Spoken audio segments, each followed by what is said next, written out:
It's about teamwork. It's about working hard. It's about having that discipline. It's about having that faith that you can accomplish anything that you want to accomplish.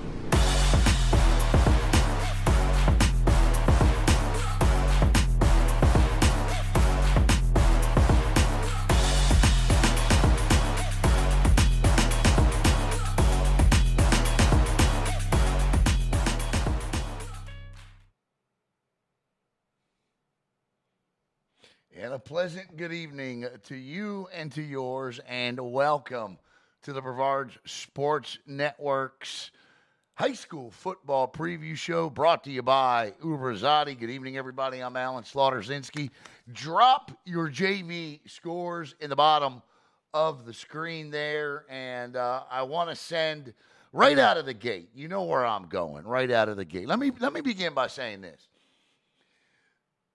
I really am not the kind of guy, I've done radio in my career, broadcasting. I'm really not the kind of guy that likes working alone. I don't. When we kicked this show off a couple of years ago, obviously we had guys in and out for the preview and the post-game shows, and we still do.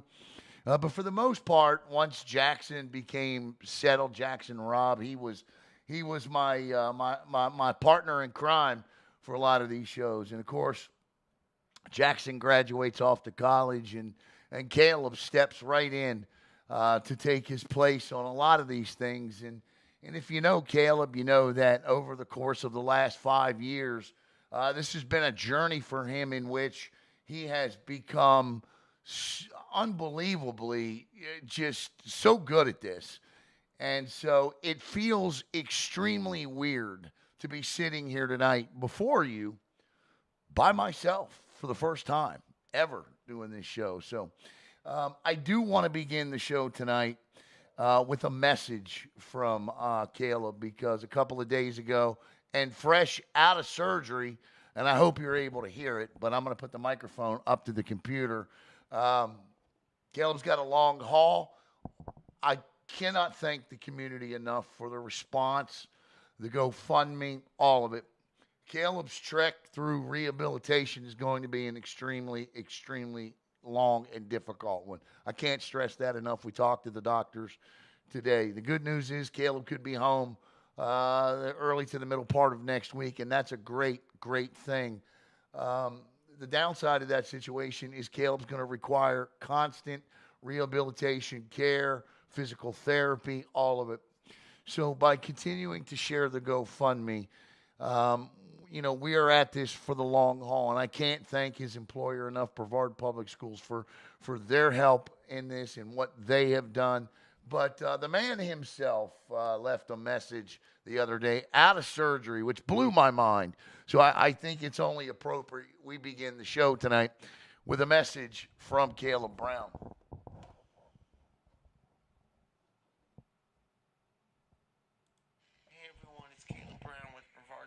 Network. I just wanted to make this video to say how much I appreciate everyone for their loving support and their prayers. Just got out of my first surgery, and journey's going to be long. It's going to be tough, but I'm going to get through it, and it's going to be with the help of all of you back in Brevard and all over the country that have sent in the prayers and that have helped donate. I appreciate every single one of you. And, we're going to get through this. It's just a setback, and I'm going to come back stronger and better than ever, covering our athletes and giving them the platform that they deserve to shine.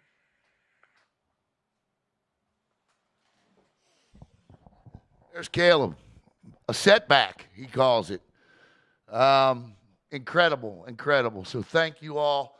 Please continue to support the GoFundMe. And again, anything helps. And if you can share it, that really helps. So All right, let's get started, and I want to thank, of course, the primary sponsor of this show, and they always have been, and that is Ubrzati, and we just can't thank Tim Stockton and the Haney and Bo and Mike Davini and the entire gang at Ubrzati for their love and support for Brevard Sports Network. It is very much appreciated. So let's go, and we normally kick this thing off with a look back at last week. And we had some interesting games last week as we look across. You had, let me get this up on the screen here. There is last week's 4-5 scoreboard. It's hard to believe we're already in week 5-6. How about the Astronaut War Eagles and what they were able to accomplish last week? Space Coast with an unbelievable high-powered offense, and Astronauts defense shut them down 24-6. Coco 37-0 over Heritage. Coco shifting personnel, DBs, the wide receiver. We're going to get into a lot of that tonight as we discuss tomorrow's big game between the Tigers and the Commodores. Nice win for Matt Diesel and the Titusville Terriers last week, 28-14 over Vieira. Satellite with their 9th straight win in the Beach Bowl as they will retain the surfboard. An exciting game that you were able to watch thanks to Bill Maharis and Doug Cook over on Press Box Overtime. Always a great job by those guys. 27-20. The SSAA and Holy Trinity are getting along just fine. 41-0. And Rico Petragio, and of course, getting Jaden McMillan back is a huge deal. It's McMillan flashing his unbelievable two-way athletic talents. 41-0 over Bayside. And another game played, I call these games in the mud games. The First Academy Royals get a fourth quarter rushing touchdown to defeat O'Galley 12-8. Melbourne, as they should have been, all over Palm Beach Christian 67-0. Riverview Sarasota 45. MCC 14. Merritt Island picks up a district win 39-8 over Palm Bay. And congratulations to the Rockledge Raiders, because if they were going to pick up their first win of the season, it couldn't have been a bigger one, because that was a district game win over Seabreeze.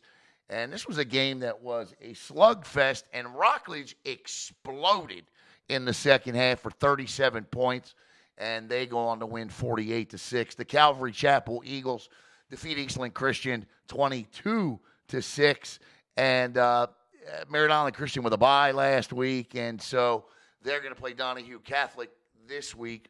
So that's the look back at last week, and obviously with everything going on, we didn't get a chance to do our what we learned and what we think we know for week 4 or 5. But coming into this week, this matchup right here tomorrow night obviously is the creme de la creme. This is the matchup that everybody's been talking about for over a year now. I mean, you go back, I went back today and looked at the comments on O'Galley post, Coco post, and who's the best team in the county? Who's that best team in the county? Both teams are fairly beat up. I mean, I think that's a fair assessment. But still, you got to go play with what the good Lord gave you, right? So we will break that down coming up. All right, let's take a look at the games tomorrow night that you're going to see right here on the network. And Bishop Moore will be at MCC. Chase Alexander on the call. Woodford County at Heritage. Our friends at Varsity Sports Network picking that one up for us. Melbourne at Palm Bay in the Buster Clark Babcock Street Battle Trophy rivalry game. And, of course, O'Galley at Coco. Ron Lighthall and Daryl Durand on the call at Palm Bay. And myself and Anthony Knockreiner will be on the call at Coco. And, of course, I want to jump back to that Palm Bay game real quick. Melbourne, Palm Bay has dominated this series. This is the 47th edition. Palm Bay has won 38 of these. In fact, there are 2 decades in this rivalry since 1977 in which Palm Bay didn't lose a game. I think there's only 4 times they did not play. since 1977. But with all of that said, Palm Bay's won once in the last 4 games. So Melbourne looking to continue their 2010 dominance, if you will, tomorrow night. And, of course, like I said, Ron Lighthall and Daryl Duran will be on the call in that one. And, of course, Bishop Moore at MCC. Chase Alexander's got this one. The big question for me tomorrow in this one's going to be whether or not Coach Hedrick and Bishop Moore elects to kick to Noah Flores. Do you know, and I could be wrong, but Noah Flores has a kickoff touchdown, I'm going to say, in every game this year. I know he did it in the kickoff classic. Yeah, he's got one in every game. So go ahead and keep kicking to Noah Flores, because I'm fairly confident he's going to keep returning it to the house. So, and Heritage tomorrow night, my good friend Ontavious McCullough and company down on the call at that one down at Heritage. The Panthers have just got to get this offense more consistent, as they're going to take on a team that's highly ranked in the state of Kentucky. I believe a top 10 team in the state of Kentucky. So they're going to have to get their offense figured out. And to me, that's the issue at Heritage. And I think Coach Benson would absolutely agree with that. And I think so would Stephen Hughes, the offensive coordinator. I just, I've seen what Jordan Padala and Nate Owens and Draven Lee and John White and all those guys are capable of. I just would love to see them do that for 4 quarters. No doubt about that. All right, so let's take a look at tomorrow night's full schedule of Brevard County high school football games. And, of course, our weekly BSN Week 5-6 high school football schedule and preview, brought to you by Orange Pest Control. And, of course, Ubrzati. Bayside is at Centennial tonight. So if anybody knows that score for that game, drop it in the comments. Here's a big one, a battle of 2, 3, and 1 teams. And what is going to be a really good football game tomorrow night? Is it going to be the ball control RPO attack of the Astronaut War Eagles against the high-octane attack of the Holy Trinity Tigers? Like I said, Rico Petraggio has, I believe, over 1,000 yards already passing this season. In fact, actually, I'm sorry, Petraggio is just 57 yards shy of 1,000. He's got the county's top duo in wide receivers, and Jaden McMillan and Aaron Rains. The two of them have combined for 532 yards and 8 touchdowns. Both teams in this one definitely chasing momentum and a 4-1 start. And wouldn't that be nice to get off to a 4-1 start for them, for either one of them? In this one tomorrow night, I don't know who's going to come out on top in this one, but I'll tell you what I will do. Sorry, Coach Brown. I'll take the War Eagles at home tomorrow night against Holy Trinity. Cocoa Beach at St. Edwards tomorrow night. I think the Minutemen are looking to rebound from that loss. Obviously looking to rebound from that loss to Satellite last week. They got one of the best quarterbacks in the county. We really don't talk about enough in Remy Vignier. I think tomorrow night Vignier has 800 passing yards and 9 touchdowns. This is a great opportunity for Cocoa Beach to travel to St. Edwards tomorrow night and take advantage of a Pirates team that's lost 2 of their last 3. They did win last week. Give me St. Edwards in that one. We'll come back to O'Galley and Cocoa. St. Cloud at Merritt Island. Now, you see St. Cloud's 3-1. You go, okay, well, the Mustangs have a test tomorrow night, and maybe they do. And the Mustangs are hot after a 39-8 district win last week. Kevin Verpale, 1,130 passing yards, 10 touchdowns this season. He's got a dangerous trio of wide receivers in Dontarius Robinson, Deshaun Thomas, and Femi Howard. St. Cloud, they'll throw it around too. They got quarterback Jeremiah Lattier that secondary is going to have to keep an eye on. as they're passing for 250 yards a game. And even though St. Cloud is 3-1, we would be remiss if we did not mention that the combined record of the teams that St. Cloud has beaten this year is 10-2, and their lone loss came to number 37 state ranked Osceola 44-7. Give me, without a doubt, the Merritt Island Mustangs in this one tomorrow night. The Scorpions, I'm told, are 4-0, not 5-0, because their first game of the year was against an FHSAA team, so it does not count as an SSAA regular season game. The Scorpions are chasing their best start since 2021 when they began 6-0. Again, 9th straight Beach Bowl win last week. They are the only unbeaten 11-man team left here on the Space Coast.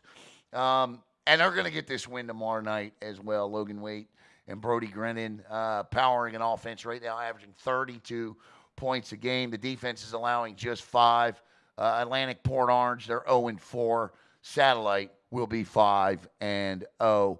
So Space Coast will rebound tomorrow night as well. My friend Jake Owens, even though he's a Bengals fan, I'm going to say that every week till the end of the season. The Vipers took their first loss last week. I know they wanted to go undefeated this season, but Astronaut's a very good football team. The Vipers, they're still averaging 40 points a game. Quarterback Zion Sandy is, everything we believed he would be this year. And they should bounce back, I would say, in a big way against an 0-3 Celebration team. The Terriers, the Titusville Terriers. I don't even know if I'm going in order anymore. Now I'm looking at my notes on the screen. Titusville is at Spruce Creek tomorrow night. And, man, wouldn't it be nice to see Titusville go to Spruce Creek and get this win. They're riding pretty high after a big win last week against Vieira at home. A game in which they really rode the back of Kamari Jackson in that backfield. William Billingsley, the quarterback. You know what? He got it done when he needed to get it done last week. And Tank Harvey. What can you say about Tank? Tank is a stud on offense. But what that kid does on defense is special, too. Tank could be all the way in the back right portion of the secondary. The football could be out in the backfield. And somehow you're saying on the broadcast, is that Tank Harvey running down the sidelines with the fumble? Yes, twice last week, Tank Harvey scored defensive touchdowns for Titusville. I think the Terriers are going to need a little bit more from their passing game tomorrow night. I know this is a football team that is very good at running. This is a tradition-rich program that has run the football. Kamari Jackson, I called it the drive of Kamari after halftime, in which Jackson carried that football team down the field. But they are going to have to be able to mix it up a little bit more tomorrow night. Spruce Creek is the 31st ranked team in Florida, and they are coming off a 20-6 win over the 32nd ranked team in Florida in Mainland. This is a tall task for a young and growing Titusville football team. It's a tough one. It'll be tough to get this one done on the road. Here's hoping that they do. Vieira's looking to bounce back after the loss. I think the Hawks need just more offensive consistency. Vieira is an offense that constantly bends defenses. They're constantly bending defenses. And even when they get near or in the red zone, what I've seen thus far this season is it isn't the defense stopping Vieira. It's Vieira stopping Vieira. So if the Hawks, like they did the week before, can put together 4 quarters of, and I don't want to say mistake-free football, because a lot of, programs they make, you're going to have a fumble or an interception here or there. But if they can play relatively mistake-free for 4 quarters tomorrow night, they should come home from Toho with a win. I mean, it's a big road test. Don't get me wrong. Toho's 2-1, and they're going to need to execute tomorrow night to get this win in offense and defense. But I do expect Vieira to bounce back tomorrow night. An 8-man, 4 corners at Calvary Chapel. I'm just going to be honest. I don't know much about 4 corners. Give me Calvary Chapel. But Merritt Island Christian is coming off of a bye week, and they are hosting Donahue Catholic in their first home game of the year. Now, this is a 6 o'clock game, I believe, tomorrow night. If I'm wrong, and anybody from Merritt Island Christian is watching, I'm excited for this one. This is a big test. Merritt Island Christian's undefeated. Donahue Catholic is 3-1. These are 2 of the top teams in 8-man SSAA football. Listen, Merritt Island Christian just gets it done. Bodie handwork, 2-way standout, 576 passing yards, 7 touchdowns. You're looking for the rushing attack. That's led by Caleb Richardson. He's got 333 yards. Connor Engstad paces the wide receivers with 359 and 4. Defensively, Dayton Gilmore took over the team lead with tackles in 45. And then talk about tackles for loss. Israel Grimstad in there with 7. And Handwork and Israel Grimstad both 39 tackles on the year. Merritt Island Christian is a well-balanced football team at every level. And I like them tomorrow night at home against Donahue Catholic. I know Matt Handwork's going to have these guys fired up and ready to play their first home game of the year. This is it. Give me the Cougs to move to 5-0 tomorrow night. So let's take a look at we basically talked about Woodford County, the Yellow Jackets, and Heritage tomorrow night. For me, this is about whether or not Heritage can play consistently on the offensive side of the football. They didn't play well in their 37-0 loss to Cocoa. The Tigers scored 2 defensive touchdowns in this one. So Padala, Owens, Lee, we've mentioned them all. They're all going to need to step up. Woodford County's 3-1. They got some studs themselves. They're big, they're physical, they're fast. They got a big defensive line. Listen tomorrow night for a gentleman by the name of Jordan Holman, Kingston Dumas, Elijah Ward. They are, though, coming off their first loss of the season. They had to take a 6-hour road trip across state, but I guess that's nothing compared to the 1,000 or 1,100 miles they'll be traveling or have traveled to get down to South Brevard tomorrow night. The other game on Brevard Sports Network, Bishop Moore at MCC. I don't know that the Hustlers are healthy enough to take out Bishop Moore. The Hornets are 4-0, number 45 in Florida. Coach Matt Hedrick is another solid team with another really good quarterback. Like I said, the question here is going to be whether they kick to Noah Flores. Even if the Hustlers don't win this game, which I don't expect them to tomorrow night, Noah Flores, Vance Sanger, Jacrory, Javion, they're worth those guys down there, and there are more. This is a talented football team that's just missing their field general in Brogan McNabb. That's what's going on here. Sebastian Troyan is learning on the fly, and tomorrow night is another big test for the sophomore signal caller. But these guys are fun to watch. They put up a fight for 4 quarters last week. Didn't come out in their favor. But I'm telling you, I enjoy watching this football team play, even though you know an outcome like tomorrow night may not be favorable for them. So good luck to both Heritage and MCC tomorrow night, who both host some pretty talented football teams tomorrow night. All right, let's talk about the battle for Babcock tomorrow night. And this is a fun one right here. 6 minutes and 3.3 miles separate these two schools. Since 1977, these two teams have met 46 times with 44 in the regular season. They've played a couple of times, obviously, in the playoffs. Pirates 38-8 in this one, but Melbourne has flipped the script in this series since 2020, going 4-1. These are both programs on the rise. I saw that tonight with Melbourne's JV team, who Coach Billy Palmer said they played sloppy, but they won the game 35-6.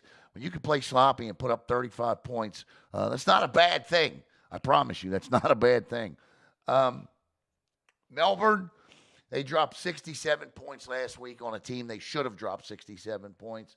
Palm Bay's looking to bounce back from a district loss to what very well could be the most complete team in Brevard County and Merritt Island. Bulldogs are averaging 363 yards of offense per game, and you've got electric, a young Camarion Johnson. You got Tyrese Jefferson. You got those great core of wide receivers. You got Hall at quarterback. This is a very good young football team. The issue for Melbourne is, are they going to shoot themselves in the foot at any time? Now, with that said, if ever there was a team with a defense that could be capable of forcing the Bulldogs to shoot themselves in the foot, I think it's Palm Bay. Pirates average nearly 300 yards of offense a game themselves with 165 on the ground. So this is going to be a game tomorrow night about whether or not Palm Bay can continue to sustain drives. Melbourne's defense is going to need to get off the field on third down. And can Palm Bay's defense prevent the big explosive play? I think this one's going to be a lot closer than people think. But as long as the Bulldogs don't shoot themselves in the foot, they should win the Buster Clark Trophy tomorrow night. But it wouldn't shock me if Palm Bay came out of there with an ugly win. If Palm Bay wins this football game tomorrow night, it's 16-13 or 16-12 tomorrow night. Melbourne wins this game tomorrow night, you're probably looking at something like 28-30 to 20, 31-30 to 17, somewhere in that neighborhood. So it's going to be interesting to see which one of these two styles prevail. I do like Melbourne tomorrow night. Maybe to pull away a little late. We'll see. But I know it's definitely going to be a physical football game, and I'm anxious to see. This will really tell where each team is on that ladder back to the top for each program. Of course, Melbourne looking to get back to where they were a couple of years ago. And, of course, Palm Bay has that rich tradition under Dan Burke where they were winning state championships. Kevin Mays, of course, the head coach there now, was a big part on that coaching staff back in 2000 and 2002. So, this should be a fun one tomorrow night. But now it becomes about the battle of the battles. And in this football game, I wrote, circle it, star it, highlight it. This is the one. I don't want to hear any excuses after this one tomorrow night. Both of these teams have played Vero Beach. Both of these teams have played Heritage. If you take the game from Vero Beach and looked at that one, you would say O'Galley has the edge going into this one. If you take the game from Heritage and looked at that one, you would say Cocoa has the edge going into this one. Both of these teams have been forced to come up with personnel changes. For O'Galley, it's about that Wildcat with Xavier Larice, Xavier Corbin, with some Brody Grantland sprinkled in. For Cocoa, it's been about moving their athletes into position to make plays.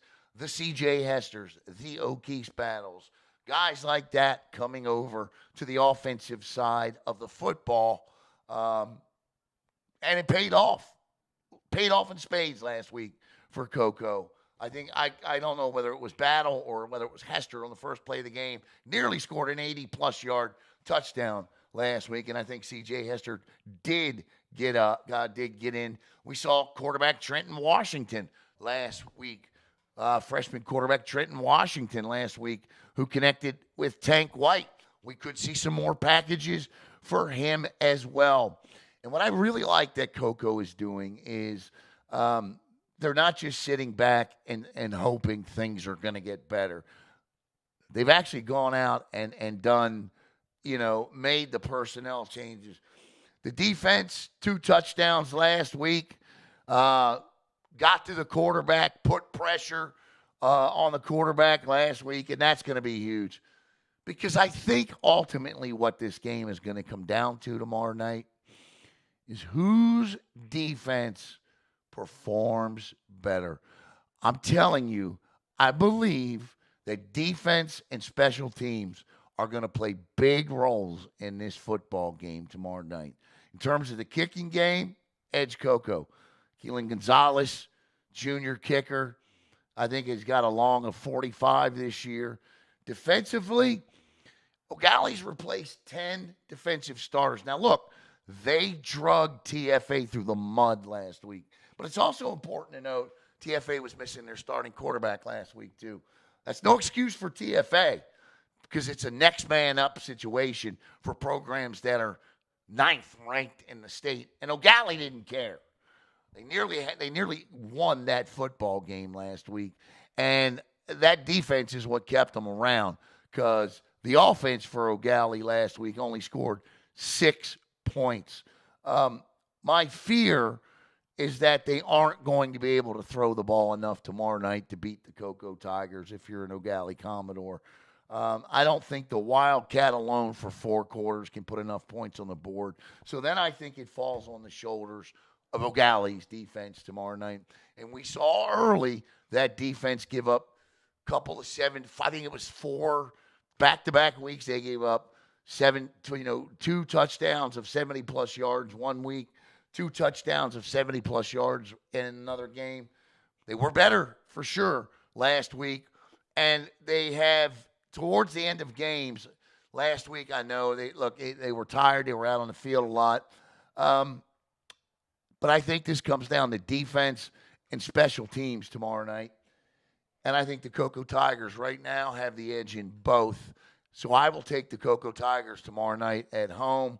This is not going to be this is not going to be a game in the 40s, 30s.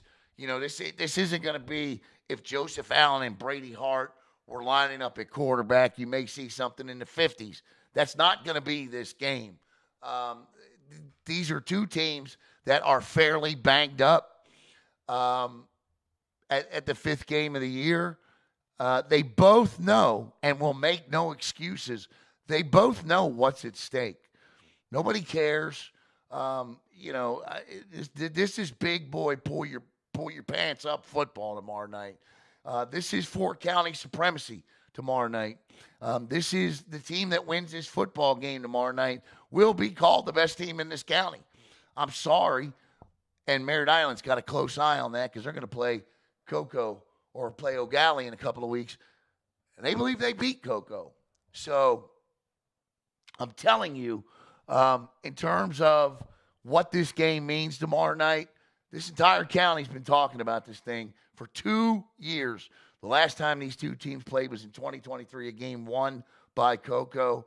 And again, O'Galley wants to be that team that snaps that 27-game winning streak by Cocoa. Again, I'll repeat it. They haven't lost to a Brevard County team since November of 2019 when Rockledge beat them. O'Galley wants to be that team. And maybe completely and utterly healthy, they would have been. But this is a different O'Galley team than the one we thought we would see going into the season for a multitude of reasons. And this is a different Cocoa team than the one we thought we would see going into the season. I still don't think either are headed to a state championship yet. Now, that could change. That could change. And I think for Cocoa, they're going to find out next week against Norland where they stand in terms of the state.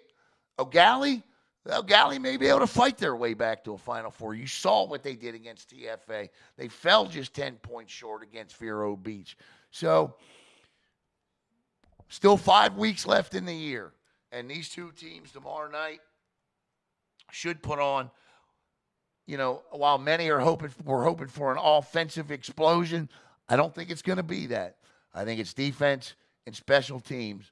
I'll take the Cocoa Tigers tomorrow night, 23-16, 23-17, somewhere in that neighborhood.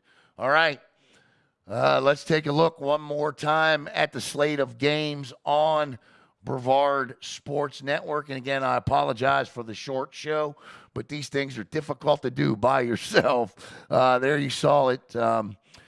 Bishop Moore at MCC, Woodford, Kentucky at Heritage, the Battle of Babcock, the Buster Clark Trophy, Melbourne at Palm Bay, and, of course, O'Galley at Cocoa. The rest of the games on tap again tomorrow night, not on the Brevard Sports Network. And I don't know why I keep covering myself up. Maybe it's a subconscious thing. But you got, again, I hope somebody dropped the score of Bayside and Centennial in the comments for me. Holy Trinity and Astronaut. Should be a great football game tomorrow night. Cocoa Beach at St. Ed's. St. Cloud at Merritt Island. Bishop Moore, well, we talked about that. Atlantic at Satellite. Space Coast at Celebration. Titusville at Spruce Creek. Vieira at Toho Pacalaga. Four Corners at Calvary Christian. And in the big 8-man contest in the state, Donahue Catholic at Merritt Island Christian. So I want to thank Ubrzati for sponsoring tonight's show. And again, tomorrow night, please join me back here after the game tomorrow night, and we'll break it all down. Caleb, my brother, get well. We love you. We miss you. I especially. And I know your family here especially misses you too. And keep fighting, man. Everybody in this community is on your side. And again, on behalf of Brevard Sports Network, I thank all of you out there for your love and support during a very difficult time for Caleb, for us, and we appreciate and love all of you. So I'm going to say for Caleb Brown, I'm Alan Slaughter-Zinski. This has been the Ubrzati High School Football Preview Show. I want everybody to have a good night, and we'll see you tomorrow.